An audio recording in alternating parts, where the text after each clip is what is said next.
This is my helmet. It's a specialized. I think there's something wrong with these scales. I feel these scales might be out of whack. This is a specialized tactic.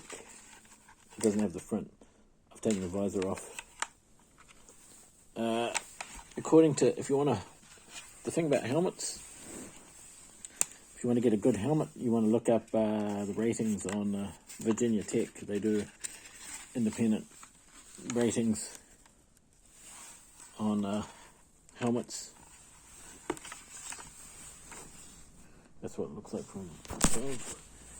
And this gets the second best rating. Now, the function of a helmet is to reduce acceleration. So in the early days of helmet design, what they did is they got cadavers from the morgue, and then they dropped the bodies down lift shafts, and from this they ascertained that a human skull would smash with about a 300 G impact, 300 G force impact.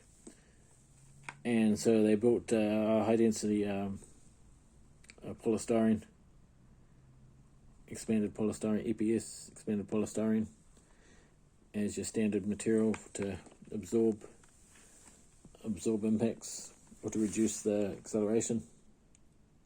And they really optimized it around that 300 G threshold. But the problem is that if you have 150 G threshold impact, you often get concussion, and concussion is no joke. Increases your chance of suicide later on. And so around 2017, MIPS came out. Now, MIPS, the premise of MIPS. Now, I had a Bontrager with a different system called WaveCell, but there's all these new systems. What's that? MIPS. The premise of MIPS is that you can be injured or killed with what's called rotational acceleration. So basically, if the helmet gets grabbed and rotates, its acceleration is measured in radians. So 1 radian is, from a standing start, a complete 360 degree rotation at from a standing start in 1 second. That's called 1 radian. If you have a rotational acceleration of greater than 13,000 radians, then that can kill you. And frequently they've done tests which show that a helmet that gets grabbed will sometimes accelerate up to 50,000 radians. So the idea is that what it does is it allows the helmet to rotate slightly. So the whole premise of MIPS is the helmet rotates slightly. There's this low friction layer between this plastic liner, and it can rotate a few millimeters, and it reduces the rotational acceleration. And you want smooth surfaces, so it's not. You want to minimize anything that too grabby. Sometimes helmets have protrusions. You want a nice round surface that isn't gonna grab onto anything.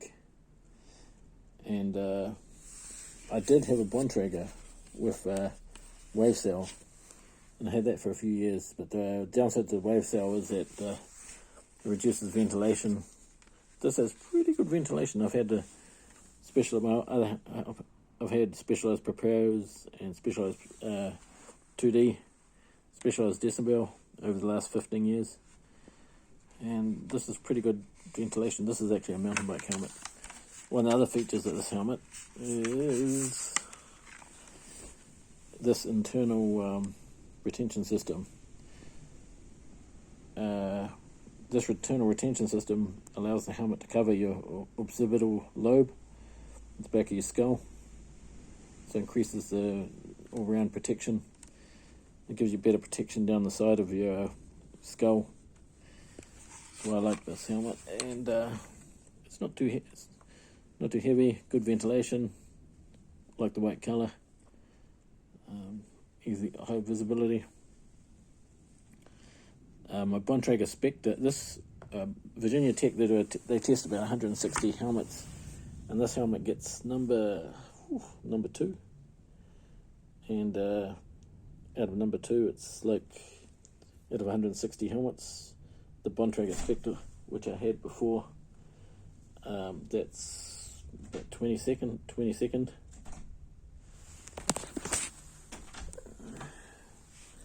There's a lot of wind outside. So, yeah, you want a helmet that obviously protects you, but you want a helmet that's minimize protrusions that can grab onto it, and you want a helmet that's brightly coloured. Don't get like a black helmet or a grey helmet. I mean, it's better not to get hit at all than to